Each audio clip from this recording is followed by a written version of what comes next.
அங்கே ஒரு தவறு நடந்திருக்கு அப்படின்றத அரசு நேர்மையாக ஒப்புக்கொண்டு நடவடிக்கை எடுத்துக்கிறாங்க. காவல்துறை அதிகாரிகளை சஸ்பெண்ட் பண்ணியிருக்கிறாங்க, கலெக்டரை இடமாற்றம் பண்ணியிருக்கிறாங்க, நேர்மையாக ஒத்துக்கிட்டோம் பார்த்தீங்களா அப்படின்ட்டு. உங்க கட்சிக்காரன் உன்னை ஏமாத்திருக்கிறான், மாவட்ட நிர்வாகம் உன்னை ஏமாத்திருக்கு, மாவட்ட காவல்துறை உன்னை ஏமாத்திருக்கு அப்படின்னா நீ கையாளாகாத ஆள் இல்ல. உன்னை பார்த்தா அச்சமில்லை எவனுக்கும். அவன் கட்டுமையா நடவடிக்கை எடுப்பான், தூக்கி தாறுமாறா வீசிடுவான், வேலையை விட்டு தூக்கிடுவான் அப்படிங்கிற அச்சம் யாருக்குமே இல்லையே. மதிப்புக்குரிய உதயநிதி ஸ்டாலின் அவர்களுக்கு சொல்றேன், உங்க அப்பா இன்னைக்கு ஒரு பொம்மை முதலமைச்சரா ஆயிட்டார். எந்த ஸ்டேட்மெண்ட்டுமே முதலமைச்சருக்கு கொடுக்காம ஏமாத்திருக்காங்க அவரை. மது ஒழிப்புத்துறை அவரை ஏமாத்திருக்கு, மாவட்ட நிர்வாகம் அவரை ஏமாத்திருக்கு. அப்ப இவ்வளவு பெரிய ஏமாளியா எங்க முதலமைச்சர்? வசந்த் கார்த்திகேயனுக்கும் மதிப்புக்குரிய எம்எல்ஏ உதயசூரியனுக்கும் தெரியாம எதுவுமே நடக்கல. இவர்கள் 2 பேரும் தான் கள்ளச்சாராய சாம்ராஜ்யத்தினுடைய தலைவர்கள். இல்ல ஆதாரம் இல்லாம நம்ம பழி சுமத்துறது மக்கள் பொதுமக்கள் பேசுறது தான் நான் சொல்றேன். 5 தடவையோ 3 தடவையோ எம்எல்ஏ ஆயிருக்காருங்க உதயசூரியன் அவர்கள். கல்வராயன் அளவுக்கு மக்கள் ஆதரவு இருக்குல்ல. கல்வராயன் மலையே அவருடைய கட்டுப்பாட்டுல தான் இருக்கு. இன்னைக்கு மட்டும் தான் கள்ளச்சாராயம் அதிகமா புழங்குதுன்ற மாதிரில இருக்கு உங்களுடைய. இல்லங்க, காலகாலமா நடந்துட்டு இருக்கு சார். அதிமுக ஆட்சிக்கு வந்தாலும் கள்ளச்சாராயம் இருக்கும். காய்ச்சறவன் திமுக காரனா தான் இருப்பான். ஏன் 30 வருஷமா நீங்க 2 பேரும் கள்ளச்சாராயம் வித்துட்டு இருக்காங்க, 2 பேரும் திமுக காரங்க. அது இந்த பகுதியில தமிழ்நாடு முழுக்க நிறைய இடத்துல கள்ளச்சாராயம் கிடைக்குது. புரியுது, நான் ஒண்ணு சொல்றேன் கேளுங்க. தமிழ்நாடு முழுசுமே கள்ளச்சாராயம்னு நீங்க எடுத்துக்கிட்டீங்கன்னா அந்த துணிச்சல் யாருக்கு இருக்கும்னா திமுக காரர்களுக்கு தான் இருக்கும். திமுக காரர்கள் தான் கட்சிக்காரனை காப்பாத்தணுங்கிறதுக்காக இப்ப ஐயா ஸ்டாலின் அவர்கள் அடிக்கிறார் பாத்தீங்களா ஸ்டண்ட். அப்போ இந்த மெத்தனால் இவ்வளவு குவாண்டிட்டி ஒருத்தனுக்கு கிடைச்சிருக்கு அப்படின்னு சொன்னா அவன் யாருன்னு கண்டுபிடிக்க நடவடிக்கை எடுத்தீங்களா? இப்ப சொல்றாங்க எல்லாரும் சாதாரண ஒரு கண்ணுக்குட்டியால அந்த மெத்தனால வாங்கிட முடியாது, வாங்க முடியாதுங்க. சாதாரண சின்ன ராசால அதுக்கு அந்த மெத்தனால வாங்கிட முடியாது. அப்ப சொல்றாங்க, எவன் மரக்காணத்தில் மெத்தனால் வித்தானோ அவன் தான் கள்ளக்குறிச்சிலையும் வித்திருக்கான், தமிழ்நாடு முழுசு விற்கிறான். அது ஒரு பெரிய நெட்வொர்க். இப்ப கண்ணுக்குட்டிக்கு யார் வந்து பாஸ்ன்றதை தான் கண்டுபிடிக்கணும்.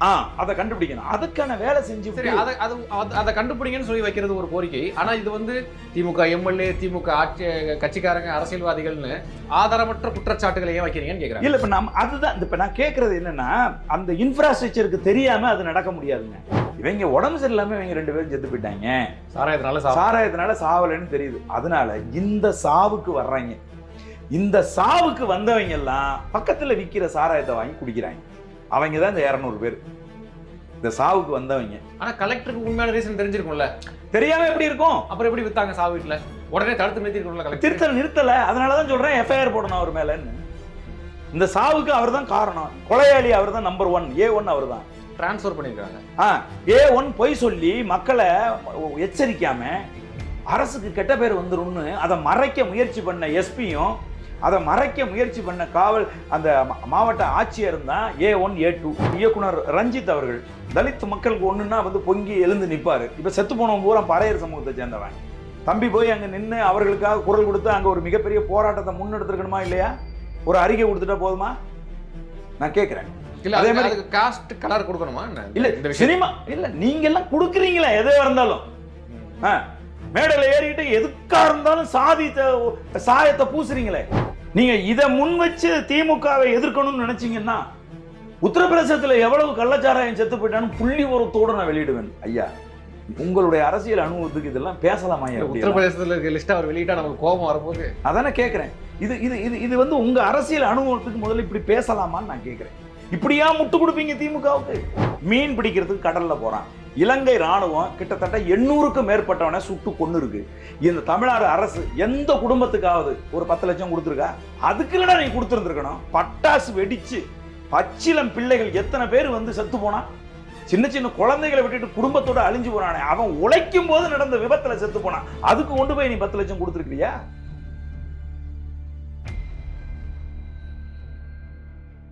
அண்ணே வணக்கம். வணக்கம் தம்பி. தமிழ்நாட்டையே ஒழுக்கி கொண்டிருக்கக்கூடிய கள்ளக்குறிச்சி கள்ளச்சாராயம்னு சொல்லலாம், இல்லை விஷச்சாராயம்னு சொல்லலாம். பலி எண்ணிக்கை 50 தொற்றுச்சு. ஆனால் அந்த தவறை, அங்கே ஒரு தவறு நடந்திருக்கு அப்படின்றத அரசு நேர்மையாக ஒப்புக்கொண்டு நடவடிக்கை எடுத்துக்கிறாங்க. காவல்துறை அதிகாரிகளை சஸ்பெண்ட் பண்ணியிருக்கிறாங்க, கலெக்டரை இடமாற்றம் பண்ணியிருக்கிறாங்க, இறந்தவர்களுக்கு இழப்பீடு கொடுத்துருக்காங்க, நிவாரணம் கொடுத்துருக்குறாங்க அப்படின்ற ஒரு காரணத்தை அரசாங்கம் தரப்பில் சொல்கிறாங்க. நேர்மையாக ஒத்துக்கிட்டோம் பார்த்தீங்களா அப்படின்ட்டு. உங்களுக்கு அதில் ஏதாவது மாறுபட்ட கருத்து இருக்கா? அதாவது என்ன கேட்குறேன் அப்படின்னா, முறையான நடவடிக்கை இதுவா என்கிற கேள்வி இருக்கு. கள்ளச்சாராயம் கல்வராயன் மலையில் காய்ச்சப்பட்டு அதை சுற்றி இருக்கிற 120 கிராமங்களுக்கு கள்ளச்சாராயம் பகிர்ந்து கொண்டுட்டு போய் வியாபாரம் செய்யப்படுது. அதில் ஒரு பகுதி தான் இந்த கள்ளக்குறிச்சி. சரியா? சரி, ஒரு பகுதியில் ஒரு கிராமத்தில் கள்ளச்சாராயம் காய்ச்சி வியாபாரம் பண்ணுறாங்க அப்படின்னா அங்கே இருக்கக்கூடிய யாருக்குமே தெரியாமல் அதை நடத்திட முடியுமா? ஒரு கிராமத்தோட இன்ஃப்ராஸ்ட்ரக்சருங்கிறது எப்படி இருக்கும் அப்படின்னா, அந்த கிராமத்தில் சிப்பந்தி இருப்பாங்க.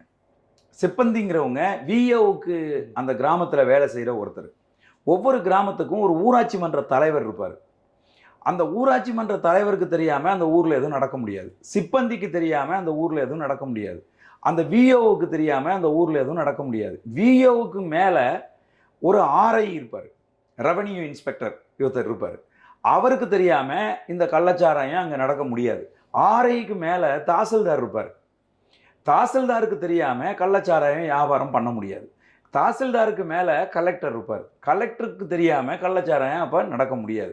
அப்போ இப்போ நீங்கள் கலெக்டரை மட்டும் இடமாற்றம் செஞ்சாச்சுன்னா அது நடவடிக்கை, முறையான நடவடிக்கையா? ஏன் இந்த ஊராட்சி மன்ற தலைவரை கைது செஞ்சீங்களா? இந்த சிப்பந்தியை கைது செஞ்சீங்களா? விஓவை கைது செஞ்சீங்களா? தாசில்தாரை கைது செஞ்சீங்களா? ஆர்ஐயை கைது செஞ்சீங்களா? இது ஒரு ஸ்ட்ரக்சர். இன்னொன்று என்னன்னு கேட்டிங்கன்னா, மதிப்புக்குரிய ஏடிஜிபி மகேஷ்குமார் அகர்வால், அவர் யார் தெரியுமா? அவர் மது ஒழிப்பு துறையினுடைய தமிழ்நாடு தலைவர். அவருக்கு கீழே மது ஒழிப்பு துறைன்னு ஒன்று இருக்குது. அந்த துறைக்கு தெரியாதா கள்ளச்சாராயம் காய்ச்சி விற்கிறாங்க அப்படிங்கிறது? அது தெரியாதுன்னா மதிப்புக்குரிய ஏடிஜிபி மகேஷ்குமார் அகர்வால் முட்டையில் முடி பிடிங்கிட்டு இருக்காரா? நான் கேட்குறேன். அவருக்கு தெரியாமல் தான் தமிழ்நாட்டில் கள்ளச்சாராயம் ஆறா பெருக்கெடுத்து ஓடுதா? நான் கேட்குறேன். அடுத்து அவரை முதல்ல கைது செஞ்சீங்களா? யார? மகேஷ்குமார் அகர்வாலை கைது செஞ்சு அவர் மேலே நடவடிக்கை எடுத்தீங்களா? இப்போ தமிழகம் முழுக்க ஆய்வு மேற்கொள்கிறாங்க. அதை தான் நான் சொல்கிறேன். நீங்கள் இதை எப்போ சொன்னீங்க? நாங்கள் இரும்பு கரம் கொண்டு ஒதுக்குவோம், நாங்கள் பார்த்தீங்களா ஒத்துக்கிட்டோம் அப்படிங்கிறத எப்போ சொன்னீங்க? 2023 விழுப்புரம் மாவட்டத்தில் மரக்காணத்தில் 19 பேர் செத்து போன போது இதே ஈனத்தனமான பதிலை தானடா சொன்னீங்க. இரும்பு கரம் கொண்டு அடக்குவோம்னு சொன்னீங்களே. ஏன் இவ்வளோ கடுமையான வார்த்தையெல்லாம் பயன்படுத்துறீங்க? ஏன் பயன்படுத்துறேன்னா, ஏன் அன்னைக்கு 19 பேர் செத்து போன அன்னைக்கு உங்களுக்கு விழிப்புணர்வு வரலையா? இன்னைக்கு 60 பேர் செத்த போது தான் அந்த விழிப்புணர்வு உங்களுக்கு ஏற்படுதா? நான் கேட்குறேன். அன்னைக்கு என்ன நடவடிக்கை எடுத்து புடுங்குனீங்கன்னு நான் கேட்குறேன். உயிருங்க, 60 உயிர் செத்துக்குங்க. அப்போ கடுமையாக பேசாமல் எப்படி பேச முடியும்? அதை விட இன்னொன்று நான் சொல்கிறேன் உங்களுக்கு. காவல்துறை அந்த கள்ளச்சாராய மரணம் நடந்திருக்கக்கூடிய கருணாபுரத்தில் இருந்து ஒரு 200 அடி தூரத்தில் காவல் நிலையம் இருக்கு. மதிப்புக்குரிய அன்புமணி ராமதாஸ் இன்னைக்கு சொல்றாரு ஊடகத்தில், அந்த பகுதியில் உள்ள மக்கள் அவர்கிட்ட சொல்றாங்களாம், நாங்கள் இந்த மாதிரி போதைப் பொருள் விற்கிறாங்க, கஞ்சா விற்கிறாங்க, கள்ளச்சாராயம் விற்கிறாங்க, அதனால எங்களுக்கு பல பிரச்சனைகள் உருவாகுதுன்னு நாங்கள் காவல்துறையில் போய் கம்ப்ளைண்ட் கொடுத்துட்டு வீட்டுக்கு வர்றதுக்குள்ள எவன் யார் மேலே கம்ப்ளைண்ட் கொடுத்தோமோ அந்த ஆள் அடியாளோட எங்கள் வீட்டில் நிற்கிறான், எங்களை அடிக்கிறான், எங்கள் வீட்டு பூந்து எல்லாத்தையும் தூக்கி போட்டு உடைக்கிறான். அப்போ நாங்கள் யாரை நம்பி கம்ப்ளைண்ட் கொடுக்கறது?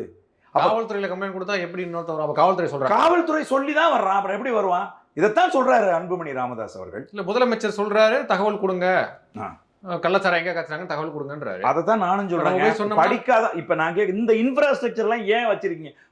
ஒரு முதலமைச்சர் அப்ப தமிழ்நாடு அப்படிங்கிறது அந்த கள்ளச்சாராயம் காய்ச்சி குடிச்சிட்டு செத்து போன கருணாபுரம் வரைக்குமான நிர்வாகம் தான் முதலமைச்சரோட நிர்வாகம். முதலமைச்சர் நிர்வாகங்கிறது அங்கிருந்து அதுக்கு கீழே இருக்கக்கூடிய அரசு அதிகாரி, பியூரோக்ராட்ஸ், அடுத்தது அரசியல் அதிகாரம். அடுத்தது நான் ஒன்று கேட்குறேன், இந்த கள்ளச்சாராயம் காய்ச்சி விற்கிறாங்கிறது உங்களுடைய கிளை செயலாளருக்கு தெரியாதா? உங்களுடைய பகுதி செயலாளருக்கு தெரியாதா? உங்க கட்சியினுடைய மாவட்ட செயலாளருக்கு தெரியாதா? உங்க கட்சியினுடைய எம்எல்ஏவுக்கு தெரியாதா? எம்பிக்கு தெரியாதா? உங்க கட்சியினுடைய அமைச்சருக்கு தெரியாதா? இவர்களுக்கெல்லாம் தெரியாம தான் ஒருத்தன் காய்ச்சி வித்துட்டானா? அப்ப நீங்க கட்சியில உள்ளவன் பூரா காசு வாங்கிக்கிட்டு அனுமதிச்சிருக்கீங்க, காவல்துறை காசு வாங்கிக்கிட்டு அனுமதிச்சிருக்கு, அந்த கிராம நிர்வாகம் காசு வாங்கிக்கிட்டு அனுமதிச்சிருக்கு. அப்ப நீங்க அனுமதியோட கள்ளச்சாராய சாம்ராஜ்யத்தை தமிழ்நாட்டில் நடத்திட்டு இருக்கீங்க. அப்படின்னா உங்களுக்கு வெக்கமா இல்லையா? அப்போ முறையா உங்க கட்சிக்காரன் எவனையாவது கைது செஞ்சு விசாரணை நடத்துனீங்களா? எல்லாரும் சொல்றாங்க வசந்த் கார்த்திகேயனுக்கும் மதிப்புக்குரிய எம்எல்ஏ உதயசூரியனுக்கும் தெரியாம எதுவுமே நடக்கல, இவர்கள் 2 பேரும் தான் கள்ளச்சாராய சாம்ராஜ்யத்தினுடைய தலைவர்கள். இல்ல ஆதாரம் இல்லாம நம்ம பழி சுமத்துறது சரியா? மக்கள் பொதுமக்கள் பேசுறதை தான் நான் சொல்றேன். 5 தடவையே 3 தடவையே எம்எல்ஏ ஆயிருக்காருங்க உதயசூரியன் அவர்கள். கரெக்ட். கல்வராயன் அளவுக்கு மக்கள் ஆதரவு இருக்குல்ல அவருக்கு. கல்வராயன் மலையே அவருடைய கட்டுப்பாட்டுல தான் இருக்கு. மக்கள் யார் இப்ப இந்த கருணாபுரத்துல வந்து செத்து போயிருக்காங்கல்ல, இந்த கருணாபுரத்துல ஒரு விடுதலை சிறுத்தை கூட கிடையாது, ஒரு நாம் தமிழர் கட்சி கூட கிடையாது, ஒரு அண்ணா திமுக காரன் கூட கிடையாது, எல்லாருமே திமுக காரன். புரியுதுங்களா? கடந்த கண்ணுக்குட்டின்னு ஒருத்தரை கைது செஞ்சிருக்காங்க. அவர் மனைவி விஜயா, அவர் மனோகரன் தம்பி எல்லாம் கைது செஞ்சிருக்காங்க. இந்த கண்ணுக்குட்டி ஒரு திமுக காரரு. இந்த கண்ணுக்குட்டி கடந்த 30 வருஷமா சாராயம் தான் விற்கிறாரு, கள்ளச்சாராயம்.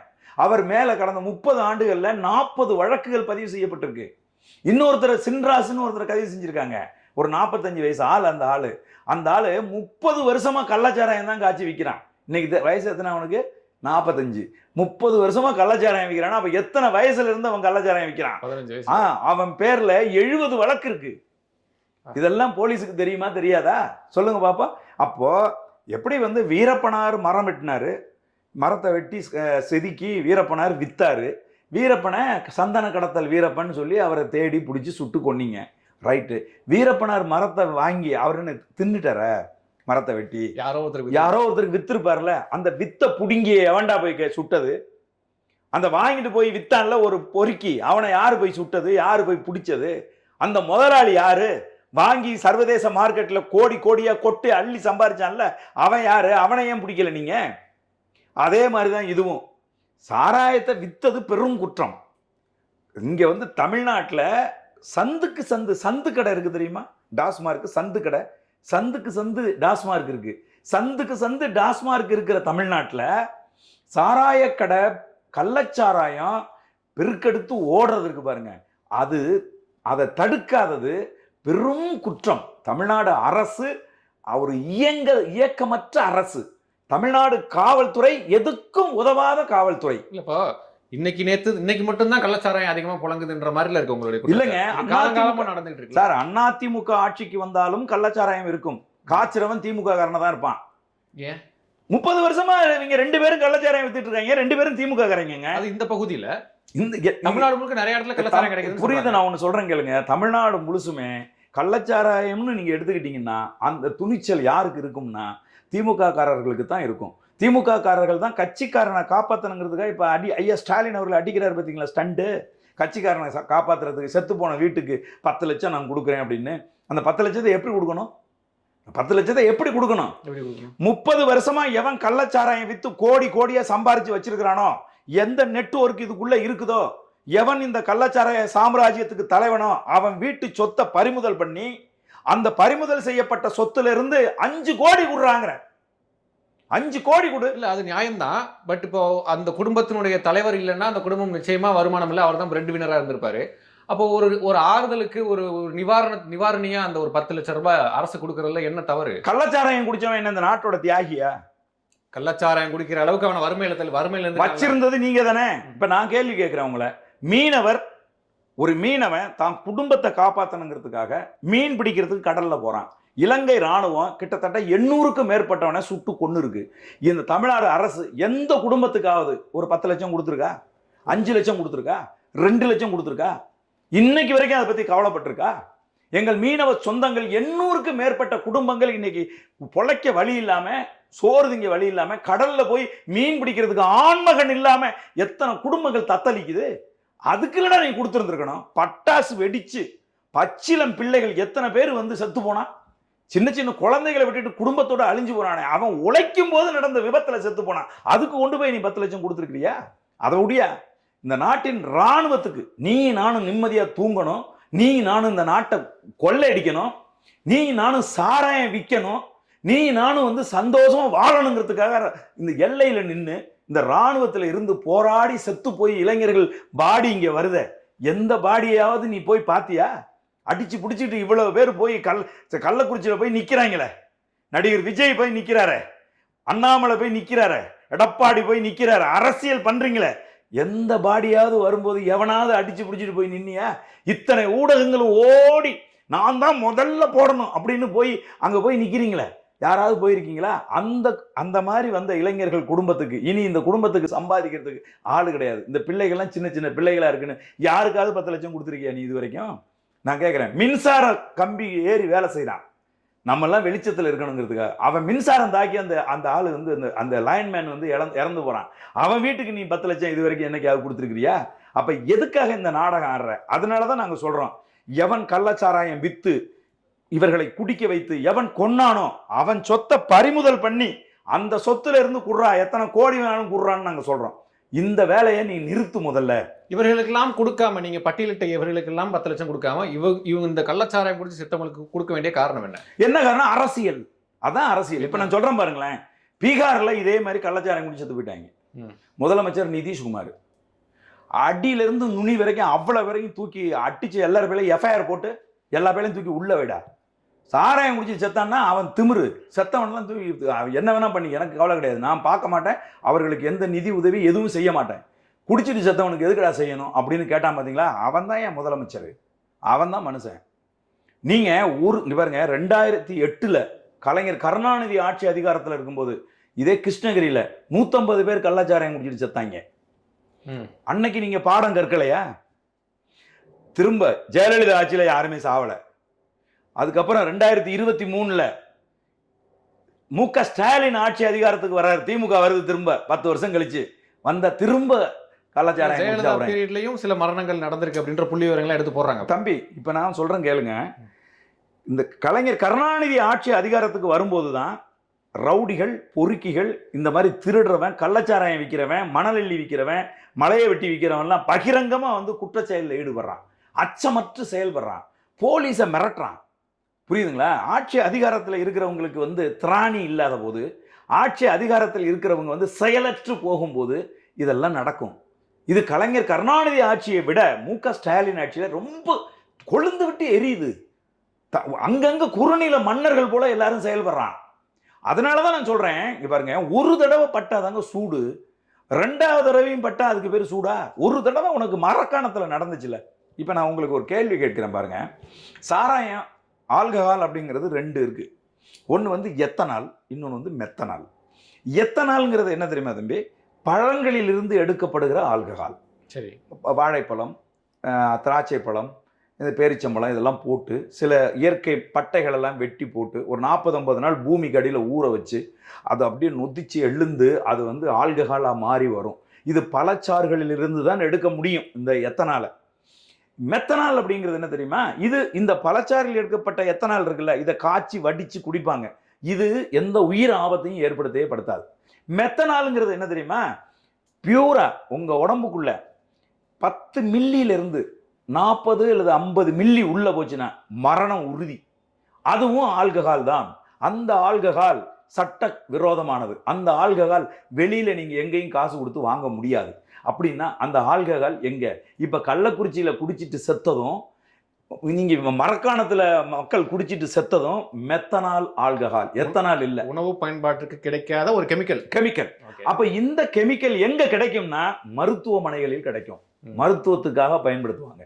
இந்த கெமிக்கல் எங்க கிடைக்கும்னா பெரிய பெரிய தொழிற்சாலைகளில் இந்த கெமிக்கல் கிடைக்கும். அப்போ இந்த மெத்தனால் இவ்வளவு குவாண்டிட்டி ஒருத்தனுக்கு கிடைச்சிருக்கு அப்படின்னு சொன்னா அவன் யாருன்னு கண்டுபிடிக்க நடவடிக்கை எடுத்தீங்களா? இப்ப சொல்றாங்க எல்லாரும், சாதாரண ஒரு கண்ணுக்குட்டியால அந்த மெத்தனாலை வாங்கிட முடியாது, வாங்க முடியாதுங்க. சாதாரண சின்ன ராசால அதுக்கு அந்த மெத்தனாலை வாங்கிட முடியாது. அப்ப சொல்றாங்க, எவன் மரக்காணத்தில் மெத்தனால் வித்தானோ அவன் தான் கள்ளக்குறிச்சிலையும் வித்திருக்கான், தமிழ்நாடு முழுசும் விற்கிறான். அது ஒரு பெரிய நெட்வொர்க். இப்ப கண்ணுக்குட்டிக்கு யார் வந்து பாஸ்ன்றதை தான் கண்டுபிடிக்கணும். அதை கண்டுபிடிக்கணும். அதுக்கான வேலை செஞ்சு அதை கண்டுபிடிங்கன்னு சொல்லி வைக்கிறது ஒரு கோரிக்கை. ஆனா இது வந்து திமுக எம்எல்ஏ, திமுக ஆட்சி கட்சிக்காரங்க, அரசியல்வாதிகள்னு ஆதாரமற்ற குற்றச்சாட்டுகளை ஏன் வைக்கிறீங்கன்னு கேட்கிறேன். இல்ல இப்ப அதுதான் இப்ப நான் கேட்கறது என்னன்னா, அந்த இன்ஃப்ராஸ்ட்ரக்சருக்கு தெரியாம அது நடக்க முடியாதுங்க. அவர்களை கைது செஞ்சு முறைப்படி அவர்கள் மேல எஃப்ஐஆர் போட்டு, இப்ப நான் மாவட்ட ஆட்சியர் இருக்கார்ல சரவண்குமார் ஜகாபத் எதுவும் சொல்றாங்கல்ல, அவரை நீ கைது செஞ்சிருக்கணுங்கிறேன், எஃப்ஐஆர் போட்டிருக்கணும் அவர் மேல. ஏன்னா அவர் தான் குற்றவாளி, அவர் தான் இந்த 60 பேர் செத்து போனதுக்கு காரணமானவர் அவர் தான். இந்த கள்ளச்சாராயத்தினால சாவலன்னு ஒரு ஸ்டேட்மெண்ட் கொடுத்ததுனால அந்த அந்த 18ஆம் தேதி ஒரு பிரவீன் ஒருத்தன் குடிக்கிறாங்க. அந்த ஆளு வயசானவர் குடிக்கிறாரு. அவருக்கு உடம்பு சரியில்லாம போது ஆஸ்பத்திரிக்கு தூக்கிட்டு போறாங்க. தூக்கிட்டு போனால் டாக்டர் சொல்லிட்டாரு உடம்பு ஃபுல்லாக ஆல்கஹால் இருக்குது, இப்போ உடனே ஒன்றும் பண்ண முடியாது, வைங்க காலையில் ட்ரீட்மெண்ட் தான் கொடுக்க முடியும்னு சொல்கிறாங்க. உடனே அங்கே பேசிகிட்டு இருந்தவள ஒரு ஆள் போய் 2 மணிக்கு ஒருத்தன் போய் சாராயம் குடிச்சிட்டு வரான். சாராயம் குடிச்சிட்டு வந்தான். கடைசியில் காலையில் பார்த்தா அவனுக்கும் உடம்பு சரியில்லாமல் வாந்தி பேதின்னு பயங்கரமாக ஆயிடுது. இவனுக்கு 2 பேரும் 19ஆம் தேதி ஜூன் 19 செத்து போகிறாங்க. இதுக்கு மாவட்ட ஆட்சியருக்கு இந்த விஷயம் தெரிஞ்சு மாவட்ட ஆட்சியர் விசாரணை மேற்கொண்டு பத்திரிகையாளர்கள் மத்தியில் என்ன சொல்றாருன்னா, இது சாராயம் குடித்ததால் ஏற்பட்ட மரணம் இல்லை, சாராயத்தில் விஷம் இல்லை. இது இணையதளங்கள்ல இருக்கு, அவர் பேசுறாரு. புரியுதுங்களா உங்களுக்கு? அப்ப மக்களுக்கு என்ன நம்பிக்கை வருது? இவங்க உடம்பு சரியில்லாம இவங்க 2 பேரும் செத்து போயிட்டாங்க, சாராயத்தினால சாவலைன்னு தெரியுது. அதனால இந்த சாவுக்கு வர்றாங்க. இந்த சாவுக்கு வந்தவங்க எல்லாம் பக்கத்துல விற்கிற சாராயத்தை வாங்கி குடிக்கிறாங்க. அவங்க தான் இந்த 200 பேர் இந்த சாவுக்கு வந்தவங்க. ஆனா கலெக்டருக்கு உண்மையான ரீசன் தெரிஞ்சிருக்கும்ல? தெரியாம எப்படி இருக்கும்? அப்புறம் எப்படி வித்தாங்க சாவு வீட்டுல? உடனே தடுத்து நிறுத்திருக்கல. நிறுத்தல. அதனாலதான் சொல்றேன் எஃப்ஐஆர் போடணும் அவர் மேலன்னு. இந்த சாவுக்கு அவர் தான் காரணம். கொலையாளி அவர் தான் நம்பர் 1, A1 அவர் தான். டிரான்ஸ்ஃபர் பண்ணிருக்காங்க. A1 பொய் சொல்லி மக்களை எச்சரிக்காம அரசுக்கு கெட்ட பேர் வந்துரும்னு அதை மறைக்க முயற்சி பண்ண எஸ்பியும் அதை மறைக்க முயற்சி பண்ண காவல் அந்த மாவட்ட ஆட்சியர் தான் A1 A2. இவங்க 2 பேரையும் கைது பண்ணி இவங்க 2 பேரையும் விசாரணைக்கு உட்படுத்தணும். இடமாற்றம் பண்ணுனா ஒன்றும் இல்லை, தப்பு ஒன்றும், அவன் போய் அதை போய் செய்யாமல் இருக்க மாட்டான். அதுக்கப்புறம் இந்த காவல் நிலையத்திலிருந்து காவலர்கள் இருக்காங்கல்ல, போலீஸ்காரர்கள், போலீஸ்ல இருந்து மாவட்ட எஸ்பி வரைக்கும் அவ்வளவு பேரையும் சஸ்பெண்ட் பண்ணி அவ்வளவு பேர் மேலேயும் எஃப்ஐஆர் போட்டு அவ்வளவு பேர் மேலேயும் விசாரணை கமிஷன் வைக்கணும், விசாரிக்கணும். அதே மாதிரி மாவட்ட நிர்வாகம், திமுகவினுடைய மாவட்ட நிர்வாகம் இருக்குல்ல, அவ்வளவு பேர் மேலேயும் எஃப்ஐஆர் போட்டு அவ்வளவு பேரையும் விசாரிக்கணும். அது பத்திரிகையாளர் SP லட்சுமணன் ஒரு பதிவு போட்டிருந்தார். அந்த இடமாற்றம் செய்யப்பட்ட கலெக்டரையும் அந்த எஸ்பி பணியிட நீக்கம் செய்யப்பட்ட அந்த காவல்துறை அதிகாரியும் நேரில் கூப்பிட்டு முதலமைச்சர் பேசினா திராவிட மாடலில் இன்னொரு முகம் தெரிய வரும். ஆமா அப்படின்னு உண்மைதான். இப்ப முன்னாடி மாதிரி இல்ல தம்பி, எல்லாருக்கும் எல்லாம் தெரியுது தம்பி. புரியுதுங்களா உங்களுக்கு? ஒண்ணும் இல்லைங்க. இப்போ ஒரு வீடியோ வந்திருக்கு. அந்த வீடியோல வந்து விஜய் வந்து ஹாஸ்பிட்டல்ல போறாரு. ஒரு அம்மா வந்து ரெடியா நிக்குது. ஒருத்தர் வந்து அந்த அம்மா காதுல சொல்றாரு, ஐயா வர்றாரு, காலில் போய் விழுன்னு ஏதோ சொல்லுவார் போல இருக்கு. உடனே அந்த அம்மா பார்த்தோன்னா ஆஹான்னு அழுதுட்டு போய் காலில் விழுவுது. இப்போ இன்னைக்கு அது பதிவாகி வந்திருக்கு. நாடகம் பாருங்க எப்படி நாடகம் நடத்துறாங்கன்னு. இது வந்து இயல்பா நடக்கல. இயல்பா ஒரு அம்மா நின்றுகிட்டு இருந்து விஜயை பார்த்தோன்னா போய் அழுதுகிட்டு போகல.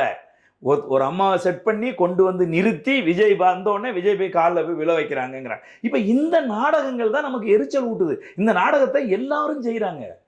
இந்த நாடகத்தை அண்ணாமலை செய்கிறாரு, இந்த நாடகத்தை எடப்பாடி செய்கிறாரு, இந்த நாடகத்தை பிரேமலதா அவர்கள் செய்கிறாங்க. நீங்களாம் ஏன் போனீங்க? போய் யாருக்கு ஆறுதல் சொன்னீங்க? செத்து போன வீட்டுக்கு போய் ஆறுதல் சொன்னீங்களா? இல்ல இபிஎஸ் வந்து அதிமுக சார்பாக அந்த அப்பாவும் இல்ல அம்மாவும் இல்ல அந்த குழந்தைகளுடைய படிப்பு செலவை நாங்க ஏத்துக்கோன்றாரு, மாசம் 5000 ரூபாய் காசு கொடுப்போன்றாரு. அது எப்படி நாடகம் நீங்க சொல்லுவீங்க? இல்ல இப்ப இதெல்லாம் வந்து என்ன இப்படி ஒரு கல்ச்சர் கிரியேட் பண்றீங்களா? அப்பா அம்மா இல்லாத குழந்தைங்க என்ன இல்லங்க, அந்த செலவை நான் ஏத்துக்கிறேன், கட்சி ஏத்துக்குதுன்ற. ஒரு நிமிஷம், அதைத்தாங்க நான் சொல்றேன். கள்ளச்சாராயம் குடிச்சிட்டு சாகிறவங்களுக்கு இவ்வளவு பெரிய ஆதரவை நீங்க வந்து கொடுக்கறது அப்படிங்கிறது ஒரு புதிய கல்ச்சரை உருவாக்குறீங்க. தியாகம் அப்படின்னு காட்டாதீங்கன்றீங்க. எதுக்கு காட்டுறீங்கிறேன். இது ஒரு இந்த மாதிரியான மோசமான ஒரு கல்ச்சரை உருவாக்குறீங்களா? அப்ப அடுத்த தலைமுறை பிள்ளைகள் எப்படி திருந்தோம்? செத்து போனா கூட இன்னைக்கு மீம்ஸ் எல்லாம் எப்படி வருது தெரியுமா? போய் இலவெடுத்தவன் போய் வந்து டாஸ்மார்க்ல போய் வீரனை வாங்கி குடிச்சிட்டு வந்து மயங்கி கிடக்குறான். போய் இந்த கள்ளச்சாராயத்தை குடிச்சிட்டு சாவக்கூடாது, உன்னால ஒரு 10 லட்சமாவது எங்களுக்கு வருமே அப்படின்னு இன்னைக்கு மீம்ஸ் போடுற அளவுக்கு இன்னைக்கு தரம் தாழ்ந்து போச்சு தமிழ்நாடு அரசினுடைய செயல்பாடு. புரியுதா உங்களுக்கு சொல்றது? அதனாலதான் நம்ம சொல்றோம் நாடகம் நடத்தாதீங்க. அதனாலதான் நாம் தமிழர் கட்சியுடைய தலைமை ஒருங்கிணைப்பாளர் சீமான் வந்து போலையா? ஆமா, என்ன பண்றது? போய் அங்க ஒரு பெரிய நாடகம் நடத்துறாங்க, எல்லாரும் அங்க போய்தான் ஆகணும் அப்படின்னு ஒரு நிர்பந்தத்தை ஏற்படுத்துறாங்க. அங்க என்ன தியாகம் நடந்து போச்சு? அங்க போய் நம்ம வந்து மக்களுக்கு ஆறுதல் சொல்றதுக்கு சாராய கடையை மூடணும்யா. சாராயம் காய்ச்ச தமிழ்நாட்டில் சாராய கடைகள் கூடாது அப்படின்னு நாங்க வந்து டாஸ்மாக்ல போய் 150 ரூபா கொடுத்து குடிக்க கூட வருமானம் இல்லாத ஒரு எளிய மக்கள் அந்த ஊர்ல ஒரு சட்டவிரோதமா கிடைக்கக்கூடிய ஒரு விஷச்சாராயத்தை வாங்கி குடிச்சு இறந்துட்டாங்க. அது ஒரு பரிதாபமான நோக்கத்தோட பார்க்க மாட்டோமா? அது எப்படி குடிக்கிறதே தப்புங்கிறோம். அப்புறம் நம்ம காலைல அது என்ன டாஸ்மார்க்ல குடிச்சா என்ன, இது நல்ல சாராயம் கெட்ட சாராயம்னு இருக்குதா? ஒரு நிமிஷம் இங்க பாருங்க, இந்த டாஸ்மார்க் சாராயத்தை குடிச்சிங்கன்னா கொஞ்சம் கொஞ்சமா செத்து போவீங்க, இந்த கள்ளச்சாராயத்தை குடிச்சிங்கன்னா உடனே செத்து போவீங்க. இதானே வித்தியாசம்? இதை குடிக்கவே கூடாது. இந்த மக்களை காப்பாற்றணும், சாவிலிருந்து அவர்களை காப்பாற்ற வேண்டும். அவர்கள் படிக்கிற பிள்ளைகளை நல்லா படிக்க வச்சு அரசு அதிகாரிகளை மாற்றணும், வேலைக்கு கொண்டு போகணும் அப்படின்னா அந்த அப்பா குடிச்சா ஒவ்வொரு குடும்பமும் அழிஞ்சு போகுது.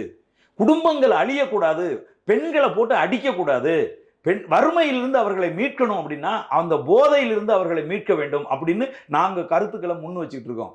இந்த நேரத்துல போய் நீங்க சாராயம் குடிச்சிட்டு செத்தவனுக்கு போய் ஆறுதல் சொல்றதும், சாராயம் குடிச்சிட்டு செத்தவனுக்கு போய் நீங்க வந்து பணம் கொடுக்கறதும் எப்படி நியாயம்? அப்ப அடுத்த அதை குடிச்சிட்டு செத்தா கூட நமக்கு 10 லட்ச ரூபாய் கிடைக்கும்னு நினைக்க மாட்டானா? அதனாலதான் நாங்க சொல்றோம். என்ன சொல்றோம் அப்படின்னு கேட்டீங்கன்னா, பூரண மது விலக்க கொண்டுட்டு வா, கள்ளு கடையை திறந்து வை. கள்ளு என்பது அது தென்னம்பாலு, பணம்பாலு, அதை குடிச்சா சாக மாட்டான். புரியுதா உங்களுக்கு? சாராயத்தை குடிச்சு சாராய போதைக்கு அடிமையாக்கி சிந்தனை. இப்ப செத்து போனவங்களாம் யாரு? செத்து போனவன் பூரா வந்து பறையர் சமூகத்தை சேர்ந்தவன், செத்து போனவன் பூரா வந்து பட்டியல் சமூகத்தை சேர்ந்தவன், கூலி தொழிலாளர்கள் செத்து போனவன் பூரா. அப்ப நீ யார நீ வந்து கள்ளச்சாராயம் குடிக்கிறவனா யார மாத்தி இருக்கிற? அப்ப இது நியாயமானதா? இது நேர்மையானதா? அந்த குடிகாரர்கள் குடும்பத்துல ஒரு புள்ள படிச்சுட்டு ஒரு நல்ல நிலைக்கு வர முடியுமா சொல்லுங்க? சம்பாதிக்க வேண்டியது குடிக்க வேண்டியது, சம்பாதிக்க வேண்டியது குடிக்க வேண்டியது. அப்படித்தானே அந்த குடும்பங்களை அழிஞ்சு போகுது. ஒரு சோசியல் பிரச்சனையா தானே பார்க்கணும் நம்ம. அதனாலதான் அந்த குழந்தைக்கு நான் படிப்பு செலவு ஏத்துக்கிறேன்றாங்க. ஏங்க அதுதாங்க சொல்றேன். அந்த சோசியல் பிரச்சனையா அதை பார்க்க முடியலன்னு ஏன் சொல்றேன் அப்படின்னு கேட்டீங்கன்னா, அரசு திட்டமிட்டு ஒடுக்கப்பட்ட மக்களை, பட்டியலின மக்களை, கூலி வேலை செய்கிற மக்களை குடிகாரர்களாக மாற்றுது. மீனவர்களை குடிகாரர்களா மாற்றுது. அதை நம்மளால் ஏற்க முடியல. ஆகவே சாராயத்திற்கு எதிராக தொடர்ச்சியா நாம வந்து பேசிட்டு இருக்கோம். இப்ப இதுல கூட நீங்க வந்து பாருங்களேன், சாராயத்துக்கு எதிராக ஜெயலலிதா காலத்துல பாட்டு பாடினார் ஒருத்தர், கோவன் ஒருத்தர். அவர் எங்க போயிட்டாரு? அவருக்கு ஏதாவது நாக்குல சுழுக்கா? நான் கேட்கிறேன். கடையில மூடிட்டாங்க போல. அடுத்தது வந்து நம்ம மதிப்புக்குரிய இயக்குனர் ரஞ்சித் அவர்கள் தலித் மக்களுக்கு ஒண்ணுன்னா வந்து பொங்கி எழுந்து நிற்பாரு. இப்ப செத்து போனவன் பூரா பறையர் சமூகத்தை சேர்ந்தவன். தம்பி போய் அங்க நின்று அவர்களுக்காக குரல் கொடுத்து அங்க ஒரு மிகப்பெரிய போராட்டத்தை முன்னெடுத்திருக்கணுமா இல்லையா? ஒரு அறிக்கை கொடுத்துட்டா போதுமா? நான் கேட்கிறேன். அதே மாதிரி காஸ்ட் கலர் கொடுக்கணுமா? இல்ல சினிமா இல்ல, நீங்க எல்லாம் கொடுக்குறீங்களா? எதா இருந்தாலும் மேடையில ஏறிட்டு எதுக்கா இருந்தாலும் சாயத்தை பூசுறீங்களே, அதுக்கு தான் நான் கேட்கிறேன். இப்போ ரஞ்சித் வரல, ஏன் தம்பி ரஞ்சித் வரல? ஏன் சமுத்திரகனி அவர்கள் களத்துக்கு வரல? ஏன் வந்து அதிமுக காலத்துல பொங்கி எழுந்த எந்த ஒரு சினிமாக்காரர்களும் களத்துக்கு வரலையே? ஏன்? புரியுதா உங்களுக்கு? அப்ப திமுகவை எதிர்த்து பேசுறது, திமுகவுக்கு எதிராக பேசுறது அப்படிங்கறத ஊடகங்கள் எடுத்துங்க. கொந்தளிக்கிற ஊடகங்கள், எத்தனை ஊடகங்கள் இன்னைக்கு இந்த பிரச்சனையை முன்னெடுத்து பேசுது? மதிப்புக்குரிய செந்தில் வேலன் அவர்கள் இந்த பிரச்சனை வந்து ரொம்ப தப்பு, இது கள்ளச்சாராயத்தை அனுமதிச்சது தமிழக அரசினுடைய தவறு அப்படின்னு பேசுறதுக்கு தயாரா இருக்காரா? பேசுறாரா? நான் கேட்கிறேன். எத்தனை ஊடகங்கள், மெயின் ஸ்ட்ரீம் ஊடகங்கள், எத்தனை ஊடகங்கள் இது குறித்து விவாதம் நடத்துது? ஏன் நடத்தல? அப்போ ஒட்டுமொத்தமா திமுகவை காப்பாற்றணும் அப்படின்னு ஒட்டுமொத்த ஊடகங்களும் வந்து விரும்புது. ஒட்டுமொத்தமா இங்க இருப்பவர்கள் எல்லாம் அந்த நாடகத்தை தான் நடத்துறாங்க. அதனாலதான் நாங்க சொல்றோம், இந்த நாடகத்தின் ஒரு நடிகனா போய் நாங்களும் நிக்க விரும்பல. புரியுதுங்களா? இங்க நடக்க வேண்டியது என்ன அப்படின்னு கேட்டீங்கன்னா, இப்போ வந்து ஆட்சி அதிகாரத்தில் இல்லாத போது மதிப்புக்குரிய மு.க. ஸ்டாலின் அவர்கள் கருப்பு சட்டை போட்டுக்கிட்டு மேடையில பேசினாரா இல்லையா? நாங்க ஆட்சிக்கு வந்தோம்னா மதுபான கடைகளை இழுத்து மூடுவோம் அப்படின்னு சொன்னாரா இல்லையா? அம்மையார் கனிமொழி அவர்கள் இந்தியாவிலேயே அதிகம் இளம் விதவைகள் உள்ள மாநிலம் தமிழ்நாடு, அதை உடனே தடுத்து நிறுத்தணும்னு பேசினாங்களா இல்லையா? இப்ப ஆட்சிக்கு வந்து 3 வருடங்கள் ஆச்சே.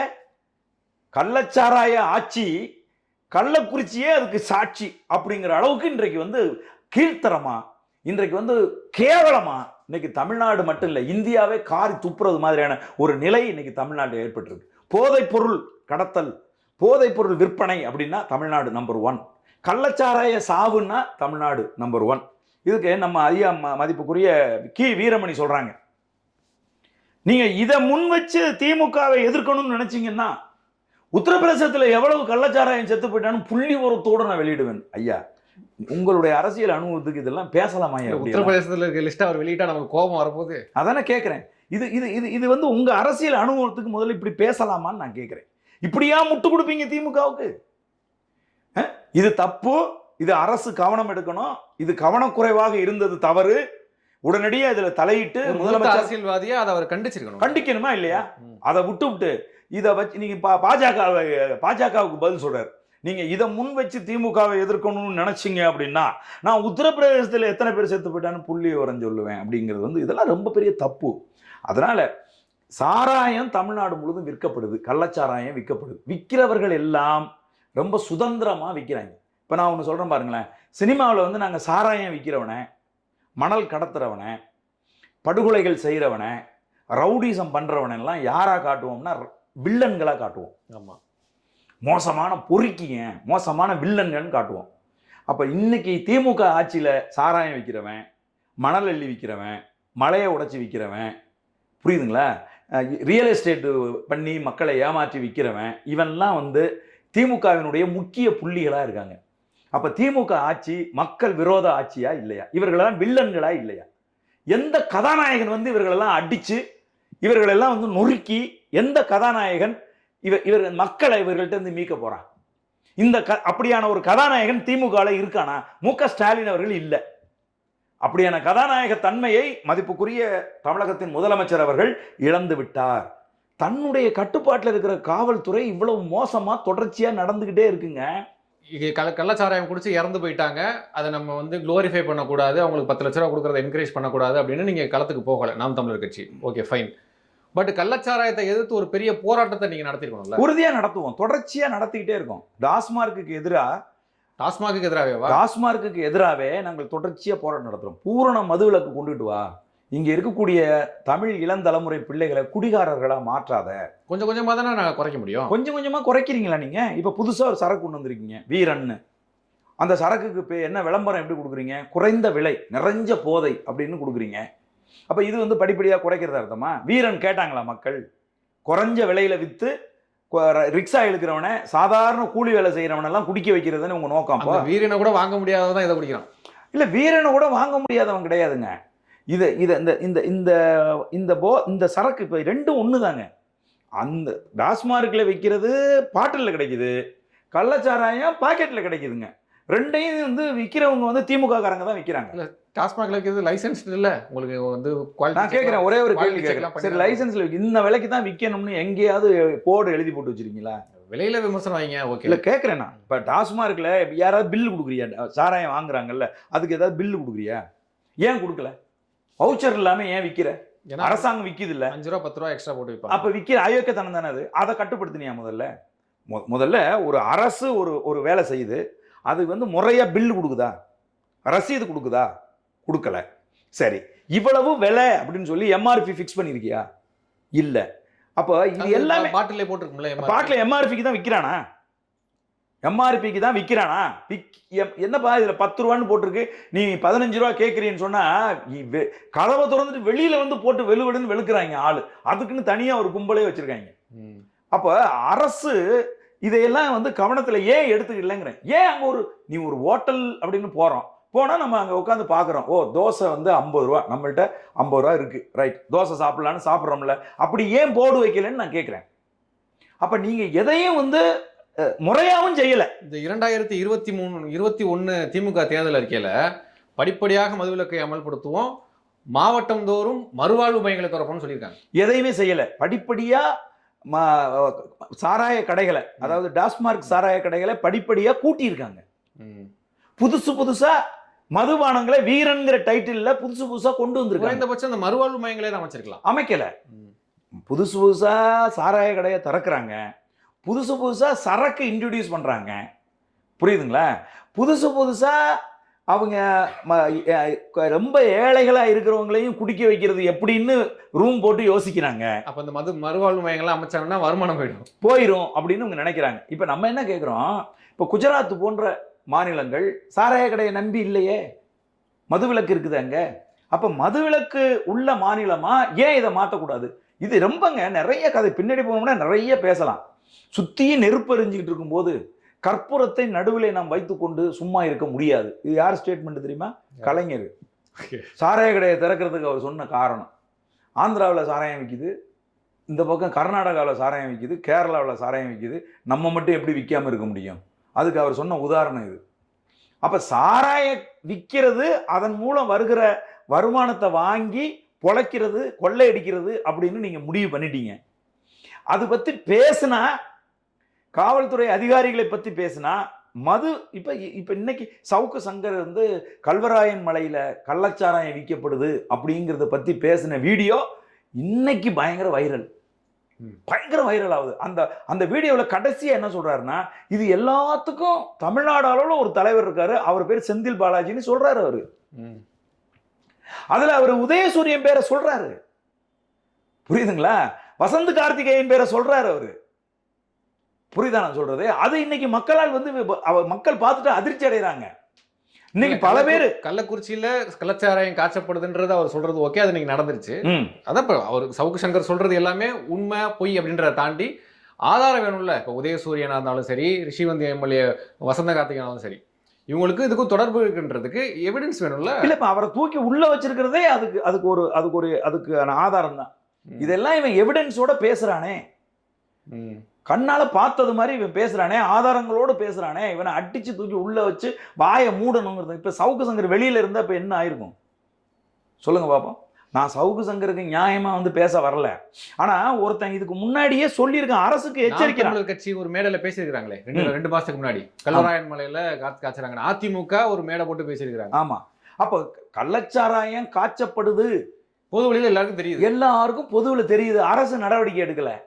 இந்த மது ஒழிப்பு துறைன்னு ஒண்ணு இருக்குல்லங்க, பேரே மது ஒழிப்பு துறைன்னு ஒண்ணு இருக்குங்க. அதோட தலைவரா ஏடிஜிபி அத மகேஷ் குமார் அகர்வால் இருக்காருங்க. அவர் என்னங்க பண்றாரு? அந்த துறைக்கு என்னங்க வேலை? அந்த துறை பாருங்க, இங்க பாருங்க, இவ்வளவு கலவரம் நடந்துட்டு இருக்கு, அந்த துறையை பத்தி யாருமே பேச மாட்டேங்கிறாங்க. இப்ப நான் உங்களுக்கு முன்னாடி பேசுறேன், இப்போ அந்த துறைக்கு ஒரு தலைவர் இருக்காரு. அப்படி ஒரு துறை தமிழ்நாட்டில் இருக்கு, அது கடுமையா வந்து கலால் ஒழிப்பு மது ஒழிப்பு துறைன்னு ஒன்று ஏங்கிட்டு இருக்குங்கிறத யாருமே பேச மாட்டேங்கிறாங்க. அந்த துறையை முதல்ல கைது பண்ணணுங்க, அதுல உள்ள அத்தனை ஆபீசரையும் டெர்மினேட் பண்ணணுங்க, அவ்வளவு பேரையும் டெர்மினேட் பண்ணணும், வேலையை விட்டு தூக்கணும்.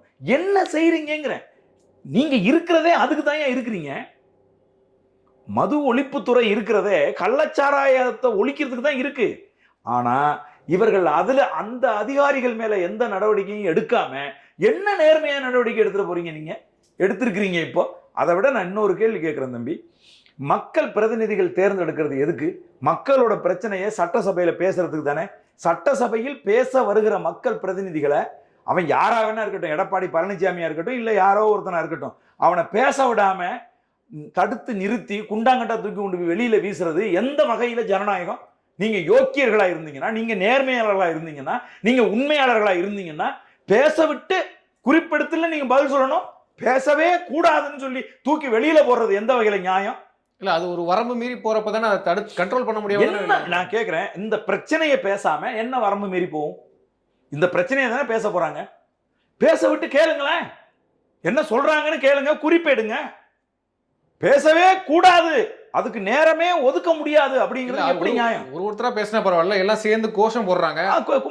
உட்கார வச்சு நீங்க ஒருத்தரா சொல்லுங்கன்னு சொல்லுங்க, ஒருத்தரா பேசுங்க, ஒருத்தருக்கு நான் நேரம் தர்றேன், அதுக்காக தான் இந்த சபை கூடி இருக்கு, இந்த கள்ளச்சாராய பிரச்சனையை பேசுவதற்காக தான் கூடி இருக்கு, ஒவ்வொருத்தரா பேசுங்க அப்படின்னு சொல்லி முறைப்படுத்து. அதுக்கு தானே சபாநாயகர் குண்டாங்கட்டா தூக்கி எல்லாத்தையும் வெளில வீசுன்னு சொல்றதுக்கு சபாநாயகர்.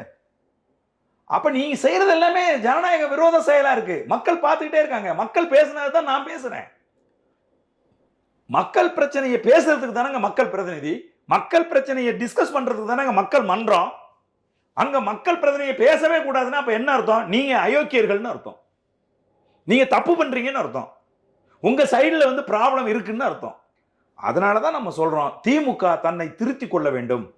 ஐயா மதிப்புக்குரிய முதலமைச்சர் மு க ஸ்டாலின் அவர்கள் திறமையற்றவரா இருக்காரு, செயலற்றவரா இருக்காரு, அவருடைய குரலுக்கு யாரும் செவி சாய்க்க மாட்டேங்கிறாங்க. அவரு பதவி விலகணும், விலகிட்டு யாரு திறமையான ஆளோ அவர்கிட்ட அந்த பதவியை கொடுக்கணும். சும்மா பொம்மை மாதிரி அவர் இருந்துட்டு இருக்கிறது தமிழ்நாட்டில் நிறைய பிரச்சனை நடக்குது. இப்ப பாருங்க, போதைப் பொருள் கடத்துறதுல தமிழ்நாட்டில் நம்பர் 1 இருக்கு. அவன் யாருக்கு பக்கத்துல உட்கார்ந்துருக்கான் இத்தனை வருஷமா? ஜாஃபர் சாதிக்கு யாருக்கு பக்கத்துல இருந்திருக்கான்னா ஸ்டாலின் அவர்கள் பக்கத்திலேயே இருந்திருக்கான், உதயநிதி ஸ்டாலினோட அரசு அனுசரணையில் இருந்திருக்கிறான். அப்ப இது எவ்வளவு பெரிய அயோக்கியத்தனா? அப்ப உளவுத்துறை உனக்கு சொல்லலையா? உளவுத்துறை ஸ்டாலின் அவர்களுக்கு துரோகம் பண்ணுதா?